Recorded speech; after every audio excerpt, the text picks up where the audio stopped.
asks, how would you start a horse that doesn't have good balance, especially at the canter, falling out of the lead, getting the wrong lead, things like that? This is a pretty good question, and what I would say for this, Barbara, and for anybody else out there, maybe starting under saddle, a young horse or any horse that doesn't have good balance, uh, first thing I would say is I don't want to climb on him if he doesn't have good balance. If he can't carry himself in good balance, he's probably not going to be able to carry me on top of him in good balance. So that's something that I think is really important to consider, something to think about. Um, Additionally, what Barbara mentions about her horse falling in and out of the lead, picking up a wrong lead, that sort of thing. A horse that falls out of a lead, a lot of times it's a weakness, just a balance issue, but it's also something that, I don't know the horse she's talking about specifically, so it would be something that I would look into and see if maybe there's something going on, maybe a stifle issue, a back issue, something like that. So I'd want to have a soundness evaluation done before we jump the gun and make any assumptions with this. But otherwise, barring any physical challenges or issues that a horse might have, one of the things that we're going to think about doing, what I would think about doing for a horse with balance issues like this, is I think about trot poles, working the horse in hand, helping the horse first to find relaxation in hand. Of course, that's the starting point for all of the work that we do with the horse.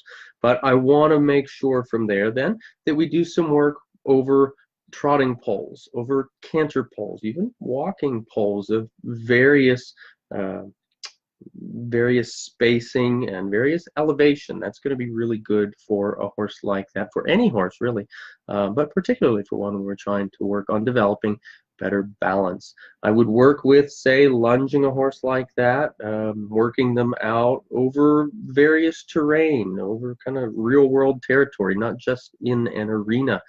Um, maybe on a slight grade, lunging on a slight grade, doing lots of work up and down hills, even just in hand. You could be leading that horse, put on your track shoes if you're going to go out there doing some of that, because it'd be a good idea to work that horse at all gaits up and down those hills.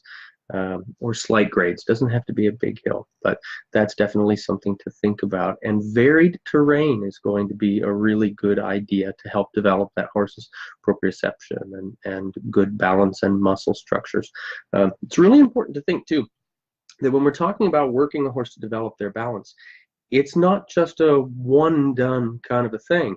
It's not going to take just a week to get that done. It's likely going to take several months, potentially even a year or longer, uh, depending on your working schedule with that horse, depending on the facility and terrain and equipment that you have available to you. It's also going to depend on where that horse is starting from, right? If the horse is starting from a place of absolute terrible balance, it's going to take longer than if he's starting from a place of just not such great balance. So that's something really to think about. And I love this question from Barbara because to me, I'm constantly preaching to riders that we are our horse's fitness coach as well as his life coach, right? So it's our job to help develop him into the best athlete that we could ask him to become. So that means structuring a program, for our horse. And as in the case of the horse in question, when would we start him under saddle? When he's got better balance, when he's got more strength. In that way, he's going to be better able to carry a rider. So if he's not yet riding under saddle, this would be something where I'd be focusing quite a few sessions each week.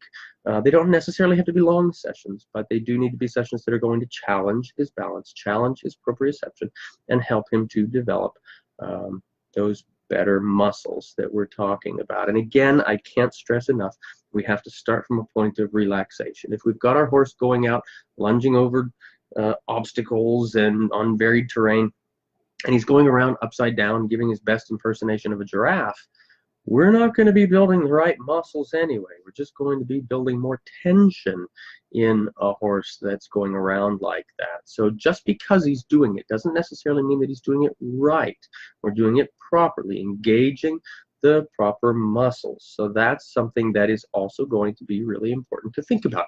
We'd want to have this horse reaching, stretching, coming smooth and fluid through his top line, and coming with some energy. If you're putting your horse, say, out on a lunge circle, we'll say, for example, and he's out there kind of dinking around, not putting a lot of effort into it.